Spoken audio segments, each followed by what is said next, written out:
So in this lesson, we're going to be looking at quadratics, and specifically we're going to look at graphing a quadratic.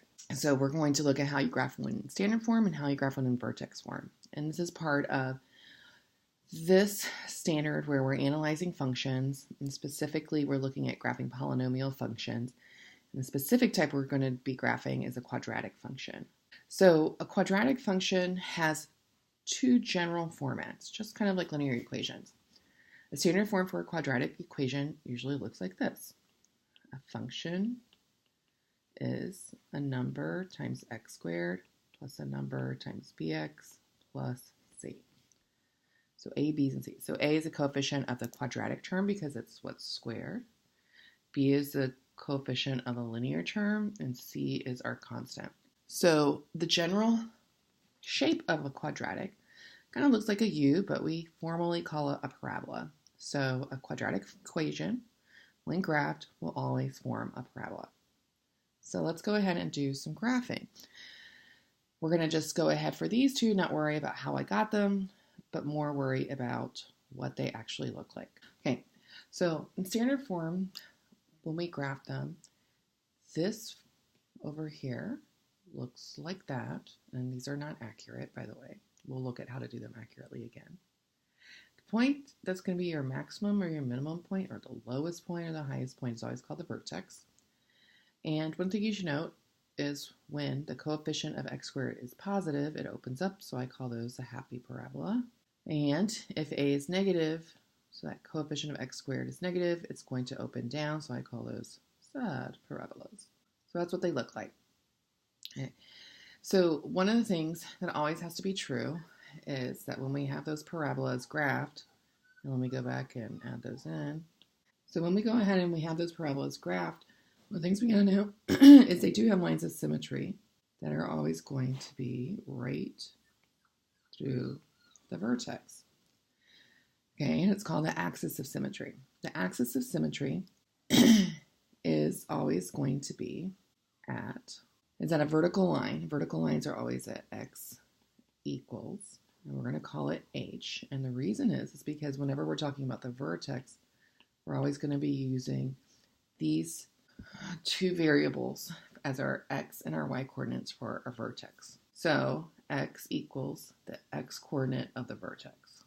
Okay, that turning point that divides the left side and the right side is called the vertex. And when the vertex lowest point, like this one, it's called a minimum, but over here it's called a maximum. So this is a minimum, this is a max. So before we go on, we're going to learn a little formula that helps us figure out how to determine the vertex. So the vertex, when in standard form, is always going to be x equals the opposite of b over 2 times a. The y coordinate is always going to be f of x. So another way to think about it, this is what we call the h. And so we're doing f of the h to get the y. So that's going to give us our k value. And together, remember, h and k give us the vertex. Okay, so let's go ahead and use that.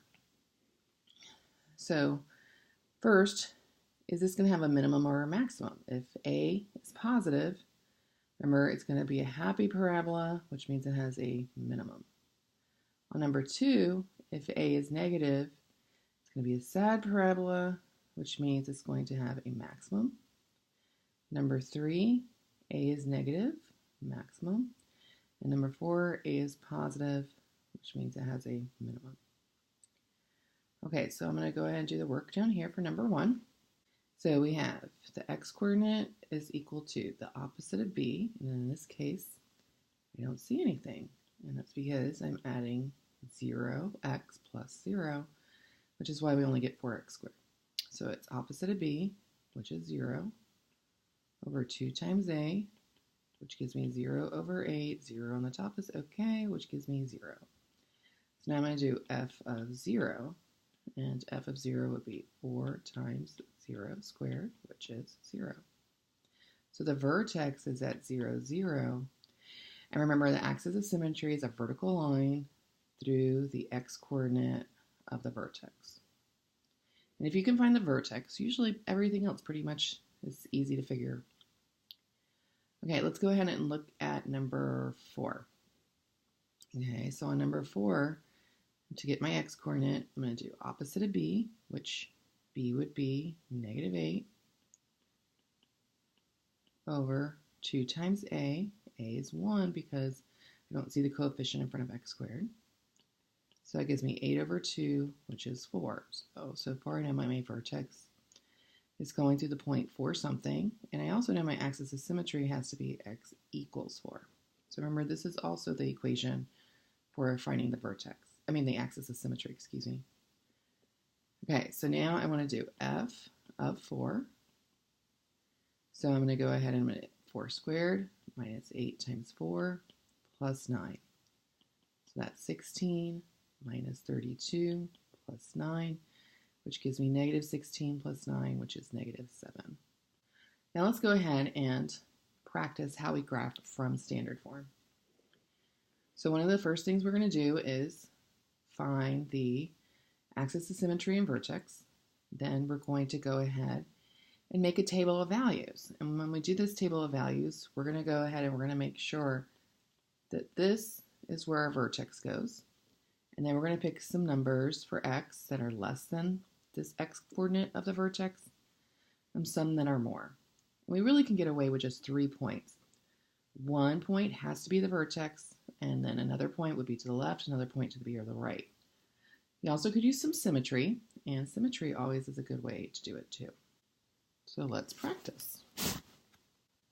So first thing we want to do is figure out what is our vertex. So to figure out our vertex, we're going to do our formula. X is the opposite of b, which would be 6, because the opposite of -6 is +6. A is 1, so over 2 times 1, which gives me 3. So what I know right now is my vertex has an x value of 3. So I know that when I go ahead and I plug in some other points, I'm going to pick 1 less and 1 more than 3 for my x's. So now to get the y-coordinate, I'm going to go ahead and do f of 3. So I'm going to do 3 squared minus 6 times 3 plus 11. So that's 9 minus 18 plus 11, which makes -9 plus 11, which is 2.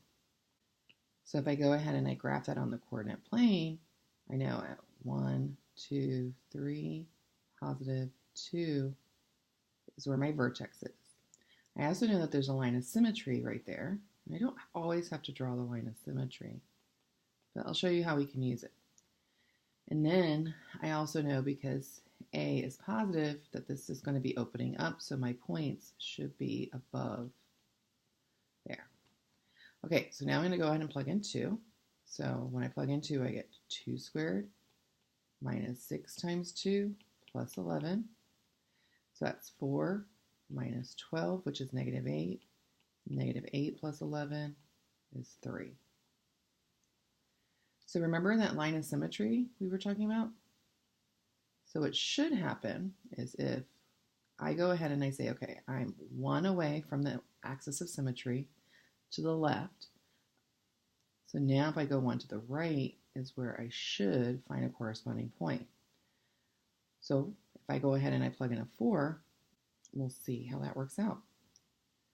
So if I go 4 squared minus 6 times 4 plus 11, I get 16 minus 24, which is -8. -8 plus 11 is 3. And there's that point for 3. So if I go ahead and I plug in some more points, like 5 and 1 for my x's, then what I should get is I should go ahead and I should get, and so I go ahead and I'm going back to my graph, and so at 5, I'm at 3, 4, 5, 6. And over here, I'm at 6. And now I have enough to go ahead and sketch my parabola. And what's the domain of it? Well, I can pick any real number that I want. So the domain for every parabola that's a function is always going to be all real numbers. The range is always going to depend on the vertex.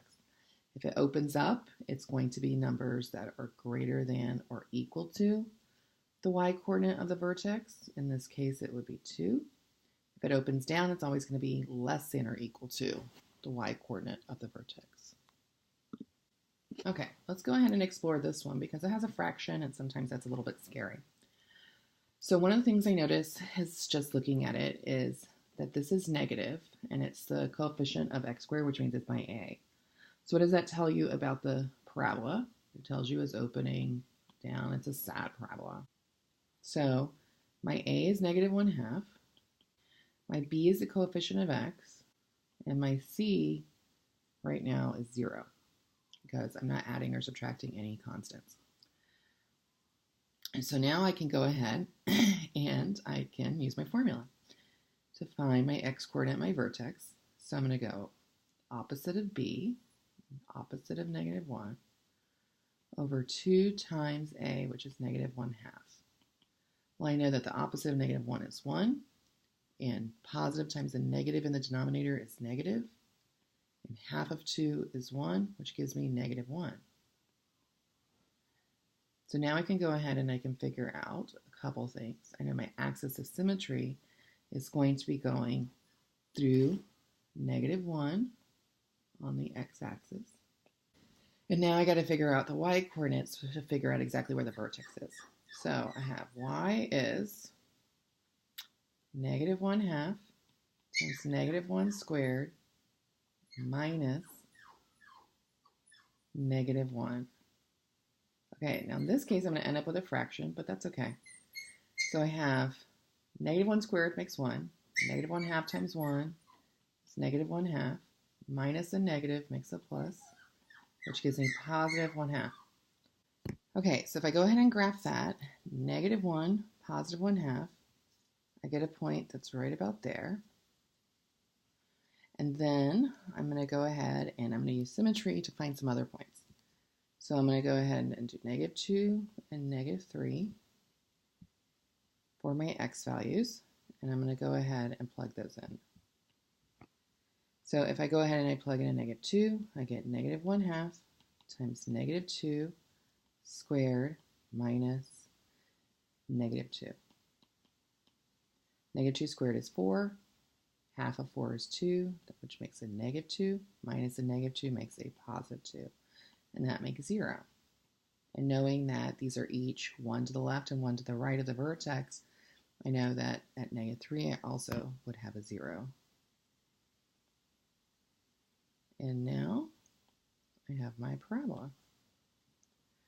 And again, the domain is always all real numbers. And since this opens down, the range is always going to be less than or equal to the y-coordinate of the vertex. A couple of things to note is you always can figure out very easily the y-intercept of any function by plugging in the number 0 for x. So let's go ahead and we're going to look at the x or the y-intercepts, of all of these. So the y-intercept, it's the value of y when x is 0. So if I plug in a 0 for that x and a 0 for that x, what I'm left with is 11. And if I go ahead and I go to this one down here, and I plug in a 0 for the x, I end up with a 5. So what do these numbers have in common? They're the c value.